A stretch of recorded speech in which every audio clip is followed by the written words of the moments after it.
I'm like Halloween. And it's like this little cute little like bat spider and it's like hanging out in the light switch and he like just like walked into my room and then he was like tickle tickle tickle tickled the spider. And I was like, Dad, what are you doing? And he was like, it was just cute. Like that's cute. Come on.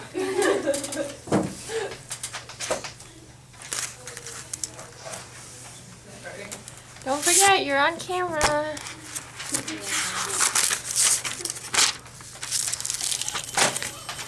I feel like when it comes to class more. Sorry, I think I've seen her 10 times this whole semester. Better than none at all. I guess. Okay, so that's not working. But you I found a YouTube video. But the guy cursed in it. And I was like, this was perfect. We can listen to it. Yep. Yeah, and movies. That's fine. Yes. We watched Beowulf. Yeah. And that was that had a lot of sexual innuendo in it. Parts So. out. And nudity. Yes. I think We watched Schindler's List. That's rated R. We did. Videos are so full. Wait, what are we watching? well, I If it's Googled, helpful. I YouTubed like the difference between the technological efficiency and economic efficiency, so that way I could maybe explain it better because there was a lot of like, oh my gosh, don't look at me, I have no idea what you're talking about yesterday. So I found one and it actually is an example of the book, like the one in the book about the TVs. And I was like, this is great. And so this guy is like talking and like saying things like it's making sense, and then all of a sudden he realizes there's a mistake on his presentation. And so he like says a swear word and he like says something else, and I was like, it was perfect until then. Wait, what is the letter that gives us? Oh. It's somewhere in the alphabet between A and Z. Would you? Because I mean, depending on the word, it's not that big of a deal. It's a little word, but then. Four letter word? Could you? Okay, I Class. know.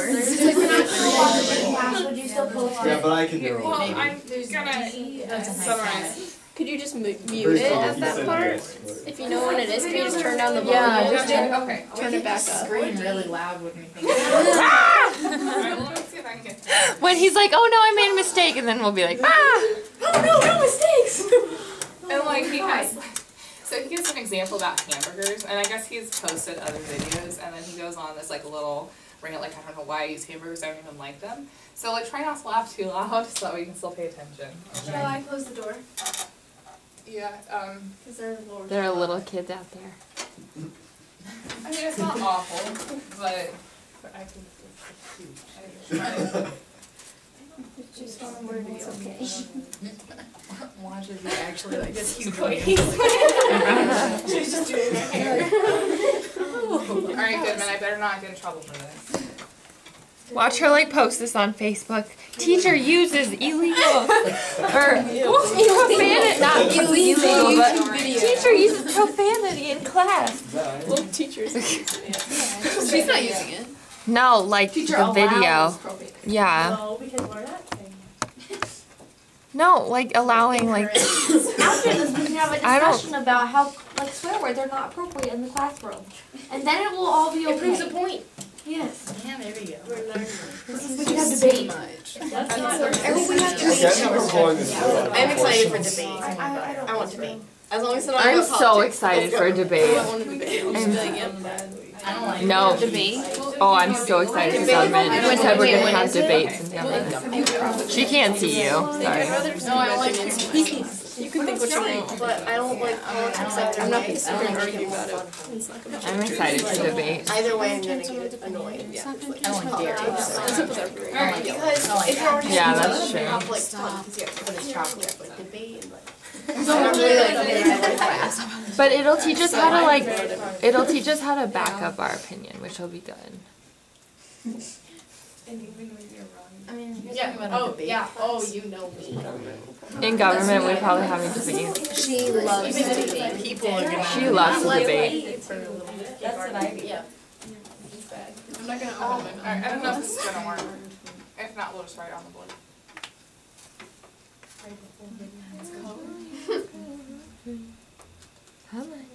Come on, computer. If you do HTML 1. There we go. Yay!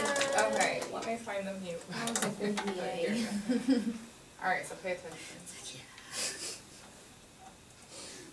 Going through definitions, and they're optional, so you can skip if you want. So back to the topic, technological efficiency. Now, technological efficiency, it occurs when a firm produces a given level of output by using the least amount of inputs. Now, there may be different combinations of inputs to use for producing a given good, but only one of them is technologically inefficient. And when we say technologically inefficient, it means that they're the worst combo of all the combos. Okay, did you guys catch that? So with technological inefficiency, remember how we had the 4 examples and we eliminated 1? So with that, you only have one that's the worst possible choice. Okay. Oops, and I With all the other inefficient, and when we say technologically inefficient, it means that they're the worst combo of all the combos. Now, if it is impossible to make a given good by decreasing any one of the inputs, with all the other inputs being constant, then we are technologically efficient in production.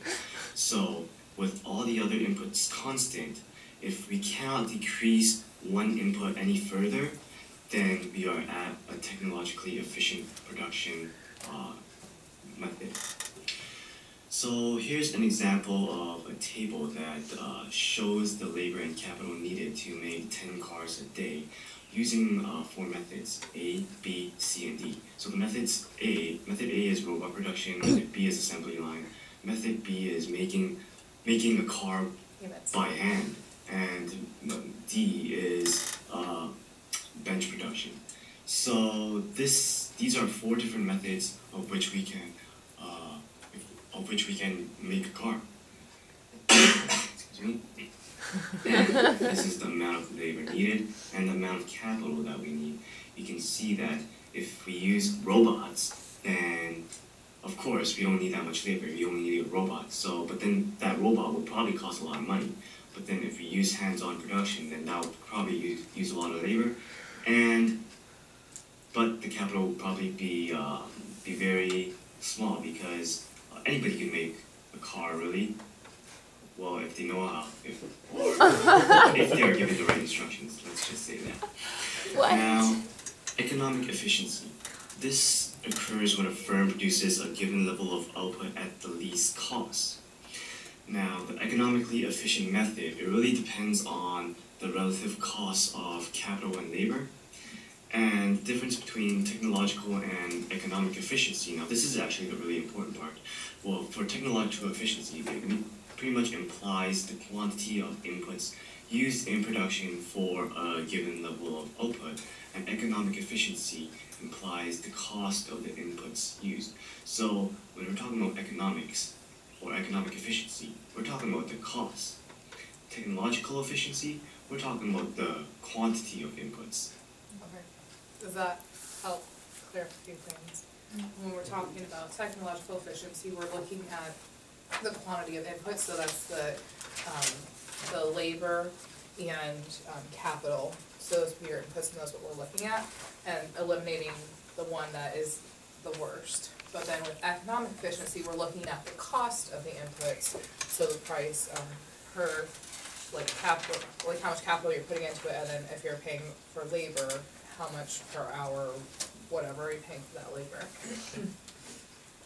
Okay. And here are 2 really important points that you should know. An economically efficient production process is also technologically efficient.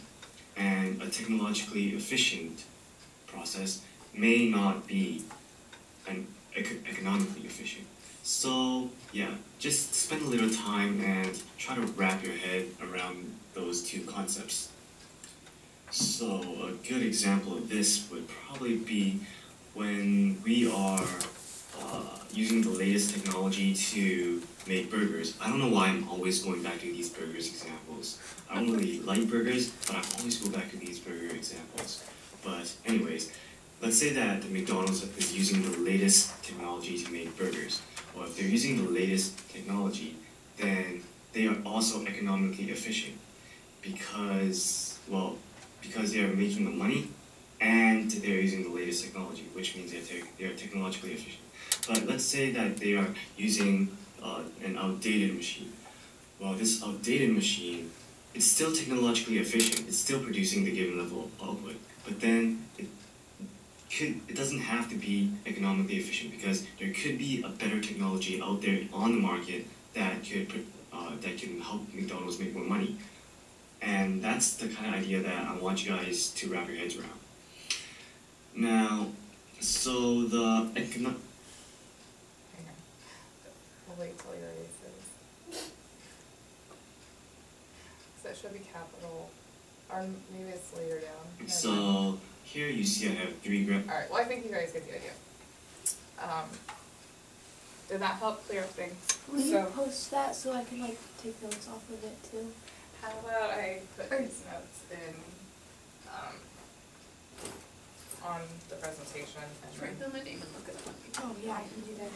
Okay, so, for your notes, you can go ahead and put down that technological efficiency happens when a firm produces a given level of output by using the least amount of inputs.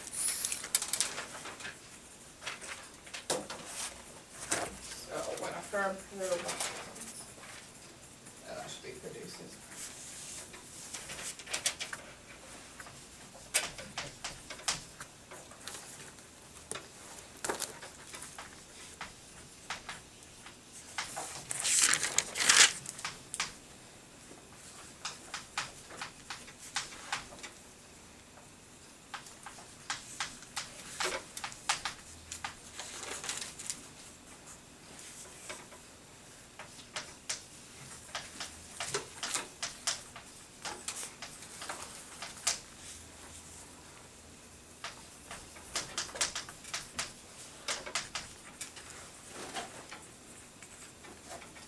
With this,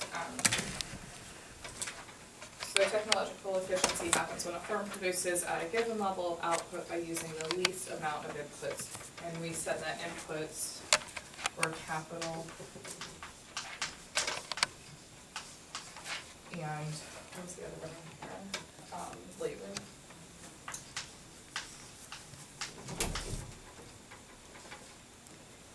It's econ right now. Hi. We're coming in for a tour really. Oh, okay. Hi. Carry on. So basically this is what. Okay, so inputs are capital and labor. The largest cost. So there can be different combinations of inputs to use for providing a given good. So he was going through the example of if you use a robot, you only need 1, but if you're using a workforce, you might need 100. And with the robot, you might be paying $1,000 for it, but with the workforce, you may only be paying like $5 an hour, and it could end up being less, right? Okay.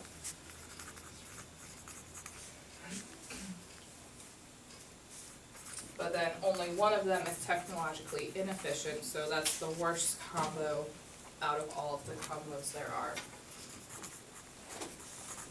So looking back to that homework problem we were working on in class.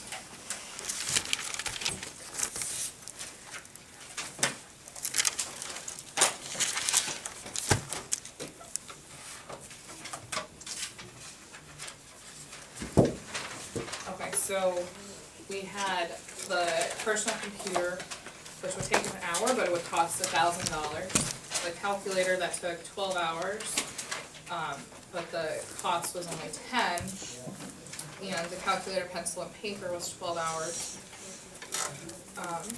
And then the cost was $10 for the calculator and $1 for the pencil and paper. And then the pencil and paper, which took 16 hours, but only cost $1. So we determined that because the calculator and the calculator, pencil, and paper combination both take the same amount of time, but the calculator, pencil, and paper cost an additional $1. That additional $1 is an additional amount spent on input. So we determined that the calculator, pencil, and paper was the technological inefficient, like it wasn't efficient, right? So we considered that one the worst combo out of all of the combos. Does that make sense? Which Okay. makes the rest of them economically efficient. Yes. And then after we determined that, and we also took the amount, like the number of hours times the cost. So for the personal computer it was 1,000, calculator was 120, calculator, pencil, paper was 132, and then a pencil and paper was $16.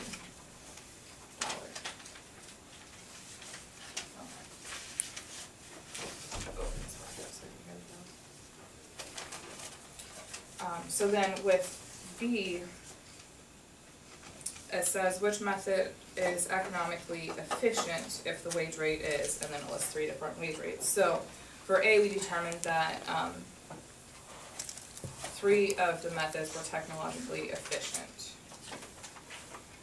Now B, it wants to know which one is economically efficient if we're paying wages of $5 an hour, $50 an hour, and then $500 an hour. So to find this, what do we do? Math?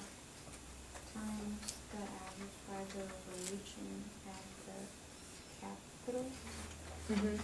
Right, so for the first one, 1 hour, and then if we're doing $5 an hour, we would multiply it by 5, and then add the amount you had to pay for capital, so 1,000. So we end up with $1,005, right? And then with the calculator, what would we do? 12 times 5, so it's 12 hours. Times the wage, so 60 plus 5, and we get 70. Yes.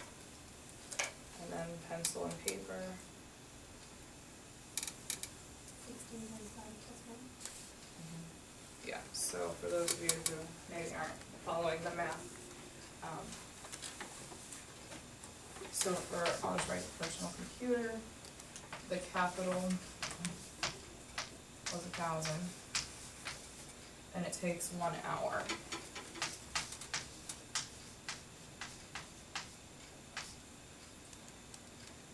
And then if our wage rate is $5 an hour, we're gonna have to multiply that 1 hour by the $5. And we get 5. So then we add those 2 to get $1,005. Okay? And then with the calculator, we had capital was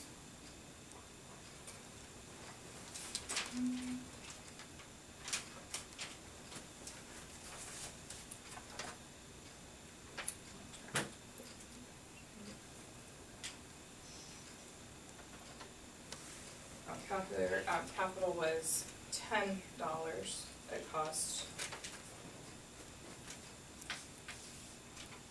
And then it took 12 hours, multiplied by $5 an hour, so that's 60 plus this 10, I'm rewriting, equals 70, right? Making sense? Okay. And then, we eliminated the calculator, pencil, and paper because it wasn't technologically efficient. So we're gonna ignore that one, and then the pencil and paper, capital was $1, hours was 16, and then times the $5 rate, which 16 times 5 is 80. Bring the 1 down, like those, and we get 81. So then with this, there's one that is the most technologically efficient. So which one? Economically efficient. Yes, sorry, economically efficient. So you're just looking for like the least amount of dollars spent, so it would be calculating. Yep. So this one is economically efficient. Okay. Did you guys try the homework problems? Okay. They went okay? Okay. If they didn't, see me at the front desk. I'll try to explain it. Alright, so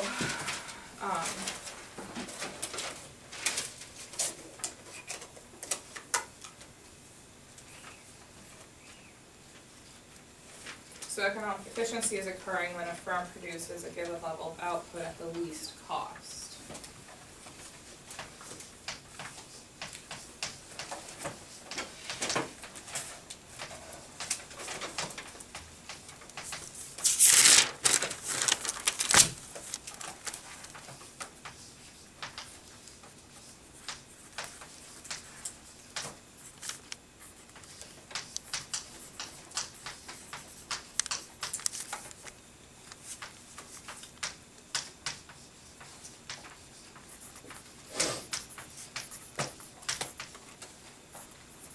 So this is depending upon the relative cost. So what is the cost of capital? What is the cost of the labor, right?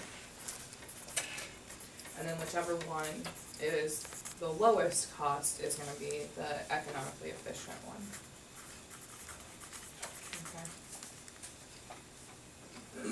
Okay.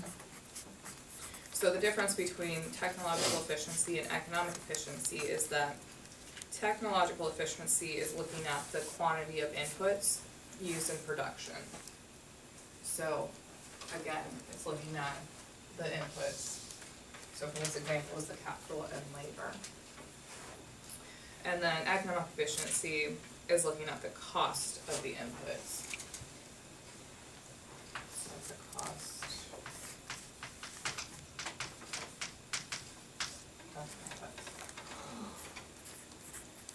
Is that making more sense today, hopefully? Yeah. Okay.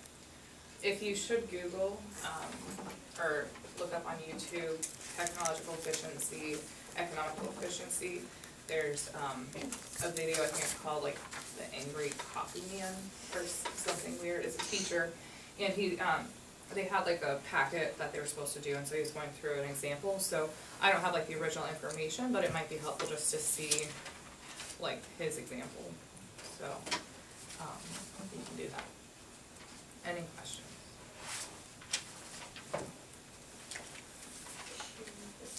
Oh, we still got time. Okay.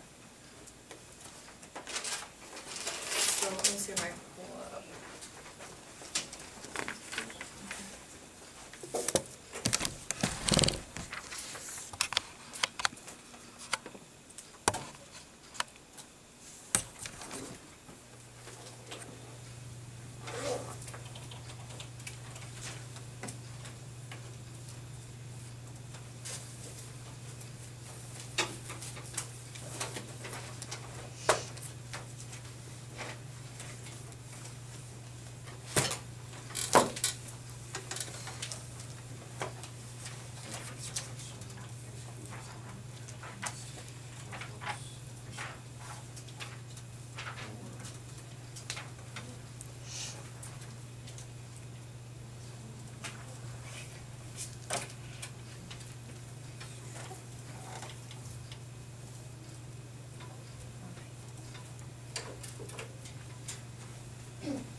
Hopefully this will start working again. Okay, so we just went over technological efficiency and economic efficiency. So moving on from there. So I think we covered this on Tuesday. So firms organize production using the command systems, in which managers tell subordinates what to do, and then also the incentive system. So we did talk about this. I don't think we got to this. Do you guys remember? We started talking about it. So it looks like we'll get interrupted again. But so incentive system means that firms enter into agency relationships which create principal-agent problems. So again, agency the agent being the worker, and then the principal being the firm owner, manager, what have you. So the principal agent problem is to devise compensation rules that cause an agent to work in the best interest of the principal or the firm. So some firms will offer ownership, incentive pay, long-term contracts to attempt to overcome the principal-agent problem by giving the agent an incentive to work in the best interest of the principal. So if, let's say we have a manufacturing company, we manufacture car parts. If your typical worker is just going there for a paycheck, what motivation do they have to like produce 500 outputs when like they could get away with producing like 300? Like, why should I work harder when this is just a job, this is just paying my bills and get paid at the end of the day, no matter how many I produce, right? So as an incentive, they may say if you reach X amount of outputs, if you produce so many units, then you get a bonus of some sort, right? So that then is an incentive for that worker to produce more, and by that worker producing more, it helps the firm because now they can sell more. Okay, so I'll be an example of an incentive. So ownership is offered to managers, and it gives managers an incentive to maximize the firm's profits. So if you own part of the company you're working for, you want them to make money because the more money they make, the more money you get, right? So, again, maximizing profits, which is the firm's goal, and then becomes the manager's goal. And incentive pay, by linking managers or workers' pay to the firm's performance, helps align managers and workers' interests in those of the owners, the principals. So, again, if there's an incentive, if you produce so many units, you get this, that pushes them to produce that many units, which helps the firm overall. So, with the long-term contracts, can tie managers or workers' long-run futures into that of the firm. So if you have high turnover, if you're every year having to train a new manager, that takes a lot of time. So if you can find a way to get your manager to stay and run the company, that's more beneficial to you because you're not having to spend that time retraining someone, okay? So a long-term contract would help with that. So I was a manager at a party store, and I signed a 6-month contract, and when that 6 months was up, I was out of there, and I started working here. So if it was a longer contract, being the responsible person I am, I would have fulfilled that, but knowing that my future was kind of like not settled, I knew I wasn't going to be there forever, so I agreed to sign a 6-month contract, and then the company ended up closing like 5 months later. Okay. So again, long-run futures or long-term contracts help owners ensure that the agents work in the best interest of the company. And then tomorrow we'll get more into the main types of business organizations. So we'll start talking about proprietorships, partnerships, and corporations. So go ahead and review those in your book if you haven't already. But with a proprietorship, the firm has a single owner who makes the management decisions and is the residual claimant, and that's the person who receives the profits and then must pay all the losses. We'll pick up here tomorrow.